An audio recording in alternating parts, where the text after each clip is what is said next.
To start off, I'm taking my Morphe 35N palette and applying these burgundy colors into my crease. Next, I'm taking liquid latex by Kangaroo and applying this in straight lines down my face. I'm taking 1-ply toilet paper and I'm applying this over where I put the liquid latex. And then again, putting the liquid latex on top of it. I'm going to continue drawing diagonal lines across my face and repeating the same process over and over again with the toilet paper. For eyes, I'm just keeping it simple. That's why I only applied colors to the crease. I already had mascara on from earlier in the day because there's going to be a lot going on once this is finished. In my last video, I used cotton balls instead of toilet paper to cover the liquid latex, and I honestly think that I like the cotton balls a little bit better. This definitely works, but cotton balls makes a surface stand up a little bit more. That being said, it makes the cuts look a little bit more realistic and gory. The reason why I did go with the toilet paper for this one is because later on we are going to be cutting it open to make it look like open wounds. You don't really have to worry about it being messy. It's okay, we're gonna cover it. Also, it's supposed to be like a cut and it goes a little bit all over the place. So I'm on about my third and final layer of toilet paper. You can layer it up more or less than that, whatever you think looks best and is thick enough.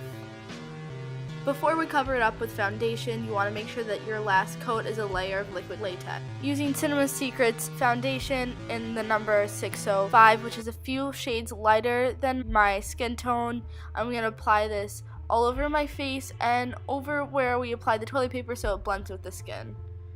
The reason I did a few shades lighter is to give that kind of pale and like sickly look to my skin. I'm also going to blend it down my neck as well so it blends in with my chest. Next, I'm taking a pair of tweezers and tearing apart the tissue and liquid latex to open it up so it looks like an open wound. I'm also going to take my sponge with foundation on it and make sure that there's no white spot. These little scissors are also just going to help to open up the cuts a lot easier. It looks like this is super dangerous, but it's definitely not. The layer of latex and the toilet paper is a lot thicker than you think. You have a lot more control with the scissors than you do with the tweezers. So now I'm starting off with my Moorhan face paint palette, and I'm taking this red color and applying it all over the cuts and inside the little slits that we made. It's okay to be a little bit messy with it because you want it to spread and be around the outside of where the cuts are as well, so it looks like the skin itself is irritated and red. For a little bit more control, I'm taking this brush and the black face paint and putting this inside the little slits to make the cuts look more deep. Now I'm going back in with the red and I'm applying that in the same areas, pretty much just down the middle to darken it up a little.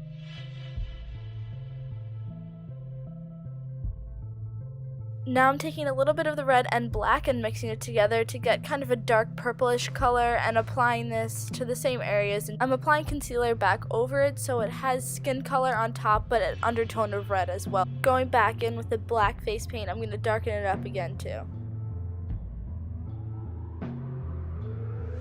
I'm going to add a little bit more color to around my mouth, and then with this brown face paint I'm going to add that to darken it up and also make it look more dirty and grungy.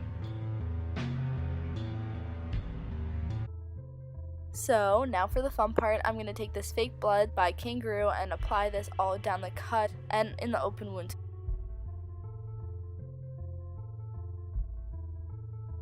I'm also going to drip it down my nose and then just tilt my head back so it doesn't drip in any direction that I don't want it to make it look more realistic.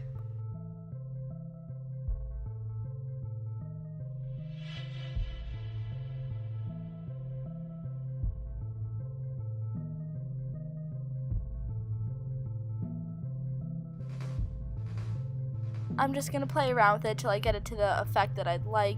You don't have to do that many drips, but personally I think it makes it look a lot more realistic. I'm just going to put a little bit of concealer on my lips and then take the face paint and apply it to my lips to give it the same kind of red color that I have on the cut. Then using black and red face paint, I'm going to take this little brush and touch up the places that I think need more detail. Lastly, I'm going to draw little lines in my lips to make it look like they're cracked and then just blend it out a little bit so the lines aren't too harsh. And there's our look. Thank you so much for watching. I hope you enjoyed.